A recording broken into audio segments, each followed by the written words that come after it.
ಇದು ದೀಪಾವಳಿಗೆ ಸಂಬಂಧಪಟ್ಟ ಒಂದು ಪ್ರಸಿದ್ಧ ಕತೆ, ನರಕಾಸುರನ ನಿಗ್ರಹದ ಕತೆ. ಕನ್ನಡದಲ್ಲಿ ನರಕಾಸುರನ ನಿಗ್ರಹ.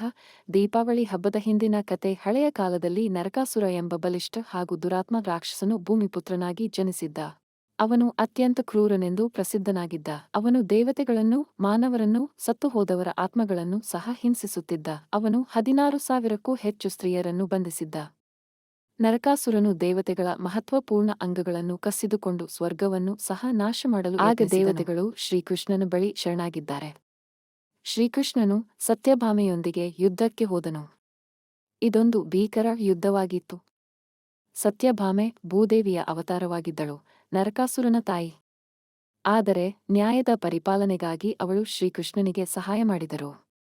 ಶ್ರೀಕೃಷ್ಣನು ಯುದ್ಧದಲ್ಲಿ ನರಕಾಸುರನನ್ನು ಕೊಂದನು. ಆಗ ಆ ಬಂಧಿತ ಸ್ತ್ರೀಯರು ಬಿಡುಗಡೆಗೊಂಡರು. ತಮ್ಮ ರಕ್ಷಕರಾದ ಶ್ರೀಕೃಷ್ಣನನ್ನು ಪತಿ ಎಂದು ಒಪ್ಪಿಕೊಂಡರು. ನರಕಾಸುರನ ವಧೆಯ ಬಳಿಕ ಸಂತೋಷವಾಗಿ ದೀಪಗಳನ್ನು ಬೆಳಗಿ ವಿಜಯದ ಪ್ರೀತಿ ರೂಪವಾಗಿ ಹಬ್ಬವನ್ನು ಆಚರಿಸಲಾಯಿತು. ಈ ದಿನವೇ ದೀಪಾವಳಿ ಅಥವಾ ನರಕ ಚತುರ್ದಶಿ ಎಂದು ಪ್ರಸಿದ್ಧಿ ಪಡೆದಿತು. ಶ್ರೀಕೃಷ್ಣನು ಯುದ್ಧದಲ್ಲಿ ನರಕಾಸುರನನ್ನು ಕೊಂದನು. ಆಗ ಆ ಬಂಧಿತ ಸ್ತ್ರೀಯರು ಬಿಡುಗಡೆಗೊಂಡರು.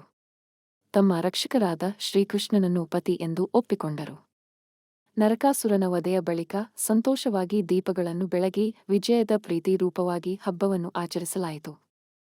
ಈ ದಿನವೇ ದೀಪಾವಳಿ ಅಥವಾ ನರಕ ಚತುರ್ದಶಿ ಎಂದು ಪ್ರಸಿದ್ಧಿ ಪಡೆದಿತು. ಪಾಠ: ಈ ಕತೆ ನಮ್ಮೆಲ್ಲರಲ್ಲೂ ಅನ್ಯಾಯದ ವಿರುದ್ಧ ಧೈರ್ಯದಿಂದ ನಿಲ್ಲುವ ಶಕ್ತಿಯನ್ನು ಮೂಡಿಸುತ್ತದೆ.